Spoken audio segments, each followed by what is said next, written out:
السلام علیکم ورحمۃ اللہ وبرکاتہ. الحمد للہ رب العالمین واشہد ان لا الہ الا اللہ وحدہ لا شریک لہ واشہد ان محمدا عبدہ ورسولہ صلی اللہ تعالی علیہ وآلہ وسلم. اعوذ باللہ من الشیطان الرجیم. بسم اللہ الرحمن الرحیم.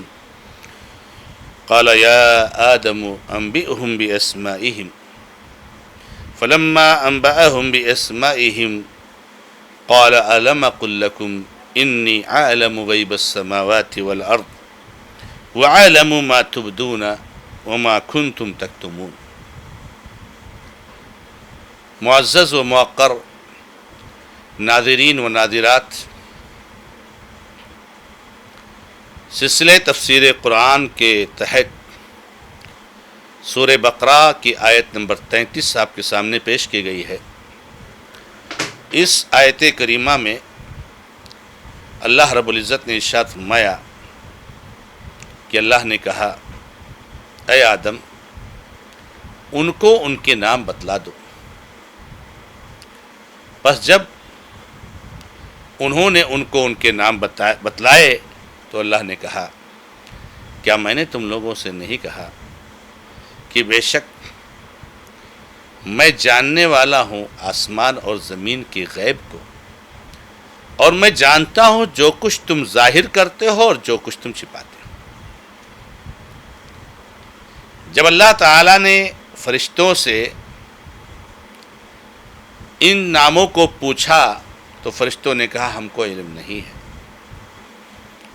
تو اللہ تعالیٰ نے آدم علیہ السلام سے کہا کہ اے آدم ان فرشتوں کو ان چیزوں کے نام بتاؤ. اور یہ نقطہ اور یہ پوائنٹ ہے آدم علیہ السلام کی فضیلت اور برتری کا. آدم علیہ السلام نے ان فرشتوں کو ان چیزوں کے نام بتائے، ان کو سکھائے. جب اللہ تعالیٰ نے آدم علیہ السلام کو فرشتوں کو نام بتانے کے لیے کہا اور آدم علیہ السلام نے ان کو نام بتائے تو اللہ تعالیٰ نے کہا کیا میں نے تم سے نہیں کہا کہ میں آسمان اور زمین کے غیب کو جانتا ہوں؟ آسمان اور زمین کے غیب کی جتنی باتیں ہیں سب اللہ رب العزت جانتا ہے. جیسا کہ گزشتہ درس میں غیب سے متعلق کچھ بات آپ کے سامنے آئی کہ یہ اللہ کے ساتھ خاص ہے،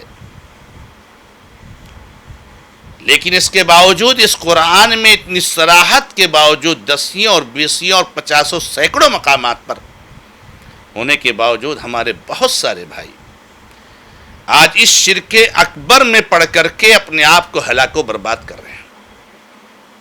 افسوس ہے ایسے بھائیوں پر کہ وہ قرآن کیسے پڑھتے ہیں، قرآن کی آیتوں کی تفسیر کیسے کرتے ہیں. بڑا دلچسپ واقعہ ہے. اللہ کے نبی علیہ السلام کو عالم الغیب کہنے والوں کو سوچنا چاہیے، سمجھنا چاہیے کہ ایک موقع پر راستے میں سفر کے دوران اما عائشہ رضی اللہ تعالی عنہا کا ہار غائب ہو گیا. اما عائشہ رضی اللہ تعالی عنہا نے نبی صلی اللہ علیہ وسلم کو بتایا. اللہ کے نبی علیہ السلام نے سارے صحابہ کو بتایا جو آپ کے ساتھ تھے، اور سب وہ ہار کو ڈھونڈنے میں لگ گئے. اما عائشہ بھی ڈھونڈ رہی ہیں، نبی صلی اللہ علیہ وسلم ڈھونڈ رہے ہیں، صحابہ کرام ڈھونڈ رہے ہیں. بہت دیر تک پریشان رہے ہار کے پیچھے، یہاں تک کہ یہ ہوا کہ ہار نہیں ملے گا، اب کچھ کیا جائے، سفر کیا جائے، آگے بڑھا جائے. تو جب اونٹ کو بٹھایا گیا، اونٹ کو اٹھایا گیا تو پتہ چلا کہ اس اونٹ کے نیچے وہ ہار موجود ہے. لا الہ الا اللہ. اللہ کے نبی صلی اللہ علیہ وسلم اونٹ کے بغل میں موجود ہے، اونٹ کے نیچے ہار موجود ہے، صحابہ کرام اسی کے ارد گرد گھوم رہے ہیں.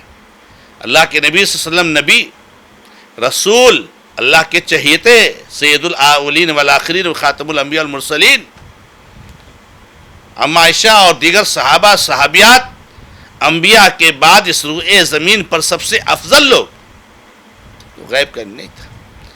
اگر غیب کا علم ہوتا تو میرے بھائیوں اتنی پریشانی کیوں جھیلتے؟ اللہ کے نبی علیہ الصلوۃ والسلام فٹ سے کہہ دیتے مجھے معلوم ہے اونٹ کے نیچے ہار موجود ہے اٹھا لو.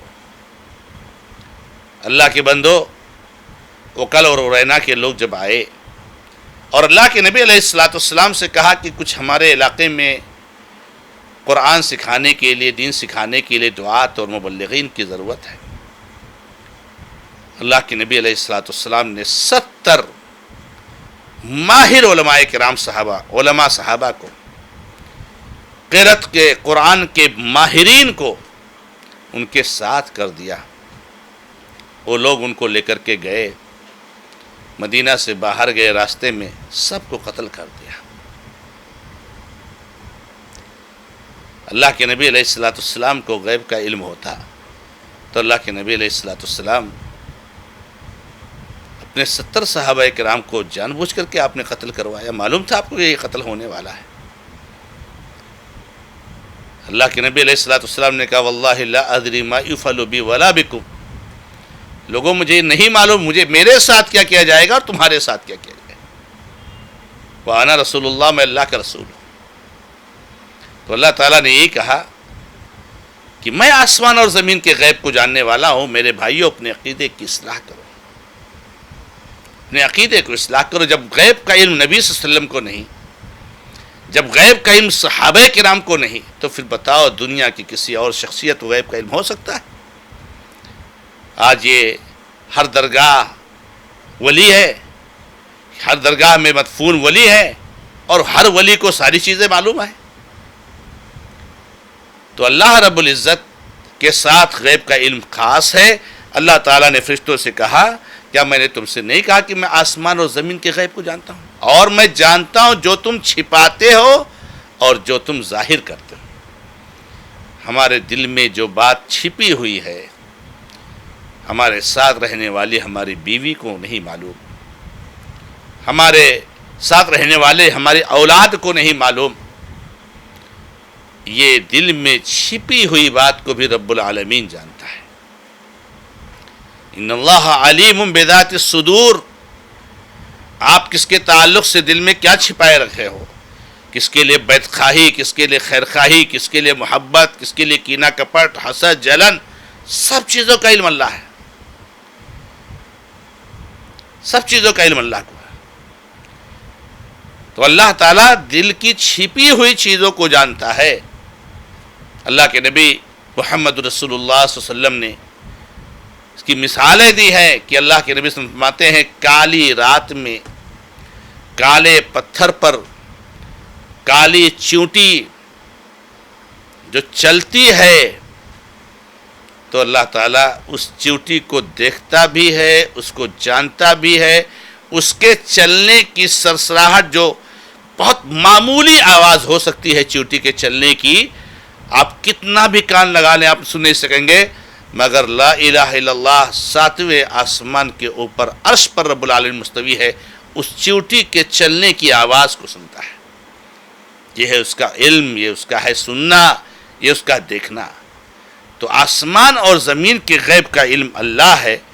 اللہ تعالیٰ نے فرمایا کہ جو کچھ تم چھپاتے ہو اور جو کچھ تم ظاہر کرتے ہو ان ساری چیزوں کو میں جانتا ہوں.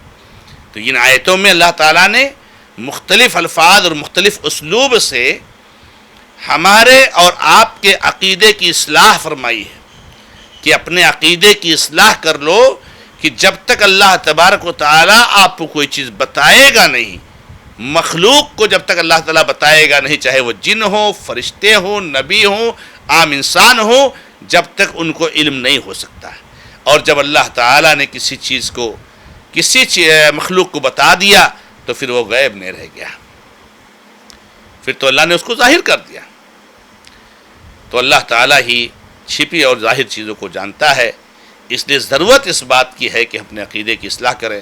رب العالمین سے دعا ہے کہ رب العزت ہمیں اور آپ کو سب کو اپنے عقیدے کی اصلاح کی توفیق عطا فرمائے اور بدعقیدگی سے ہماری حفاظت فرمائے. هذا ما عندي، اللہ تعالی عالم. الحمدللہ رب العالمین وصلی اللہ علی محمد وسلم تسلیما کثیرا. والسلام علیکم ورحمۃ اللہ وبرکاتہ.